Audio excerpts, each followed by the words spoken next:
اللہ کی نگاہ میں 3 ایسے لوگ ہیں جو اللہ کو بہت ناپسند ہیں.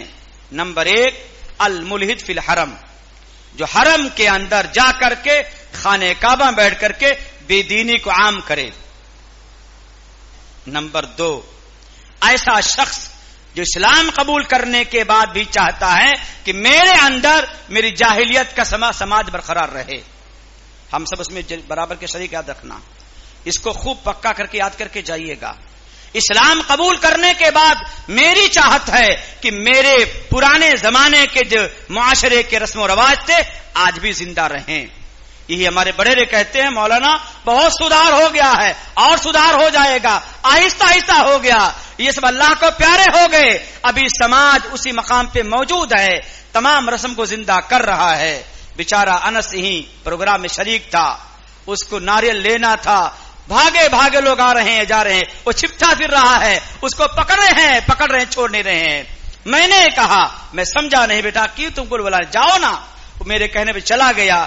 دوسرے نے کہا مولانا میں نہیں جا رہا تھا، مجھے ناریل لوگ دینا چاہ رہے تھے، یہ ناریل ابھی ختم نہیں کر پا رہے ہیں. یہ اپنے بہت بڑے بے دینی کا تصور ہے کہ ابھی ہمارا دین مرا ہی ہے، زندہ نہیں ہے.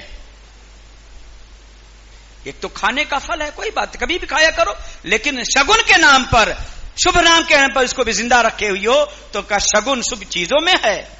خبردار سما خبردار، نحوست اور سعادت یہ ہمارے عملوں کی بنیاد پہ ہے.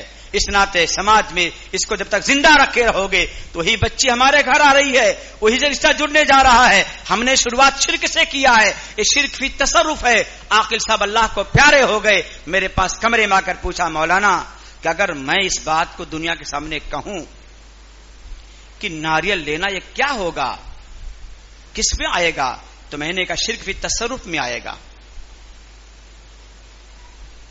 شرک فی تصرف کا مطلب کیا ہوا کہ اللہ کسی کام کو انجام دینے کے لیے اصول بنایا ہے، اس اصول کو آگے بڑھنے سے پہلے میرا اصول چلے گا تو آگے بڑھے گا.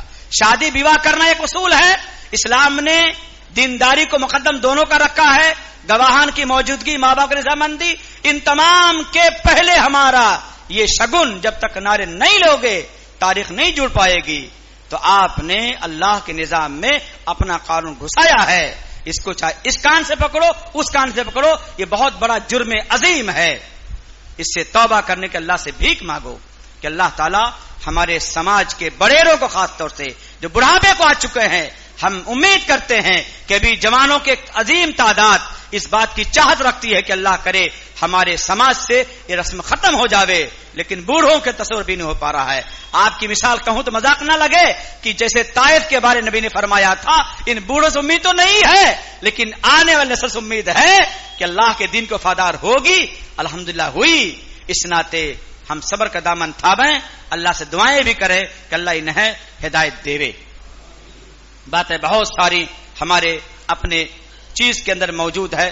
مجھے اتنا اس بات کو کہنا ہے کہ شروعات کی بات اپنی یہ تھی، تعلقات کو مضبوط رکھنا ہے، شادی بیواہ میں دینداری کو ترجیح دینا ہے، یہ اسلام کا اصول ہے. کر لو اچھی بات ہے، نہیں کر پا رہے ہو یہ ممبر رسول ہے، یہ آواز جیسے کیچ کر کے مائک سے سیٹ کر رہے ہو، یہ آسمان زمین کے خالے سب باتیں محفوظ کر رہے ہیں. کل قیامت کے دن یہ آواز حجت بن کے سامنے آئے گی کہ تمہارے سامنے کتاب و سنت کے بعد ہدایت پیش کی گئی تھی، لیکن تم نے سماج کو، قوم کو، معاشرے کو زندہ رکھنے کے لیے دین کو پاؤں روندا تھا. آج اس کا مزہ تم کو ملنے والا ہے. تو جو اسلام قبول کرنے کے بعد جاہلیت کو زندہ رکھنا چاہتا ہے اللہ اس کو انتہائی ناپسند کرتا ہے.